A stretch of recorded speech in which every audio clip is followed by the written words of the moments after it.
So during my corporate career, I was really living a fraction of my potential. Yes, only a fraction. I was doing what everyone expected of me.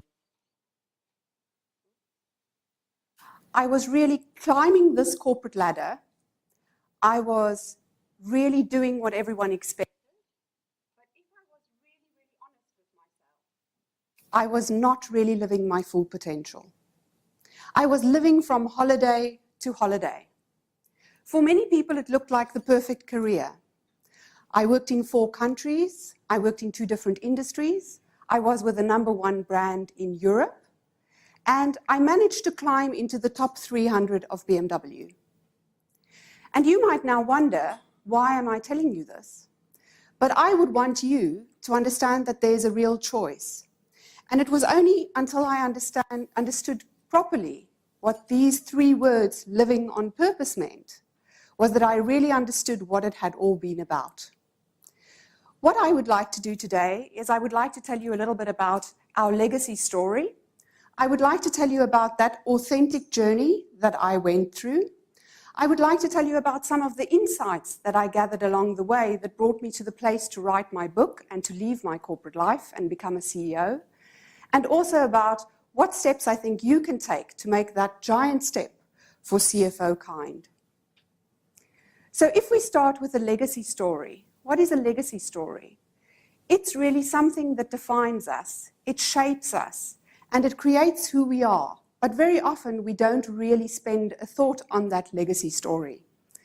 So my legacy story started when I was in my mid-teens, and my brother, who was 8 years older, died very unexpectedly in a car accident. And what this did was it tore my family apart. My father decided, whether it was conscious, I'm not quite sure, but he decided to give up on living, and he died 2 years later.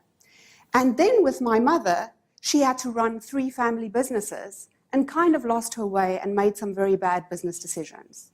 But what did that do for me? It made me extremely independent. It made me very ambitious, and it made me very driven. But what it also did is it made me realize that there was something that I always had to watch out for, something that could have had an impact on me that I didn't necessarily understand.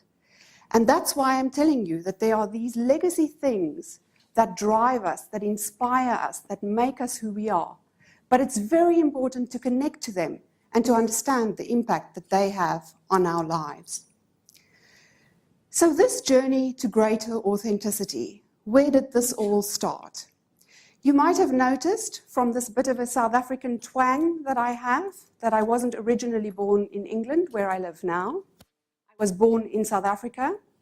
Our daughter is born in England, and she believed for a very long time that grandpas, grandmas, and big 5 animals all came from Africa, and that you couldn't really find them anywhere else.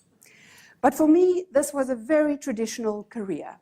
I was a chartered accountant, I qualified with KPMG, and I consulted with KPMG after that. And I then decided to join some banks in South Africa. And I went to Investec Bank. And Investec opened my mind to how I had been leading. I had led lots of teams in my auditing career, but at this bank, I found out that I was a terrible leader.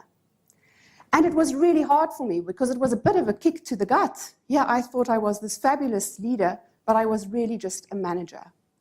I had expected of everyone around me to be like me. I had expected them to be as ambitious, to be as hardworking, to be as quick with understanding numbers, and many article clerks are not that. And I realized then that I was not a good leader. But that was wonderful because it was my early 20s and it was like a gift. I could choose something different.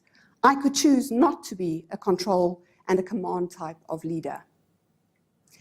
And so one of the very big lessons that I learned at that time was that individuals are all very different. And it's this individual creativity that we need to harness if we want to inspire people and if we want to lead people in a different way. And it's really a respect that we should give quite unconditionally. And then the harder part is judgment. Because sometimes when someone is different and they don't share the same opinion as us, we tend to judge them. But really, judgment can lock us into a very negative place ourselves. And so it's really to understand that we are doing that and to choose something different. I sat in so many board meetings later in my career where I judged other directors. And sometimes that word idiot did come into my head a bit. Is he really an idiot? His business case doesn't exactly work. But sometimes we have to walk a moment in someone else's shoes to realize that we have their perspective, and then we can become great leaders. So that was really that first insight that came to me along that journey, and it would really inform quite a lot that happened along the way when I was progressing through my career. So when I worked at BMW in South Africa, I very quickly realized that I would not progress and I would reach the glass ceiling. I really had to go to the heartbeat of the company if I wanted to be successful. So the journey for me moved to Munich, and my husband and I moved there. And Munich really had very, very humbling experiences for me. The first experience was Sophie macht Geschichten, which is the first German book I ever read in my life. So I had to learn to read German and to write German and to speak German, and it was very, very difficult. When I had to read this 5-year-old book, this book that a 5-year-old child could read, and I had to do it with a dictionary, it was really humbling. And I thought the title meant, when I bought the book, that she pulls faces, Sophie, but actually it says she tells stories. So that was the level of incompetence of my German at the time. And so a very humbling experience. The second experience for me in Germany that I had totally not expected is one night I was sitting having dinner with a friend, and I bent down and I knocked my eye on the chair next to me. And what happened is I realized after a couple of days that I had this really strange headache. I went to a doctor, an eye specialist, and he found that I needed some eye operations and that my sight had deteriorated in this eye. And as an accountant, you can imagine how scary that is, because our eyes are what we use to see. And so Germany really also taught me about our bodies and that our bodies aren't infallible. And I really recognized that we spend 2/3 of our lives at work. And it's so important that we are who we really are. Because if you're only being who you really are when you're at home with your family, in that fraction of 1/3 of your life, that's quite a sad state of affairs.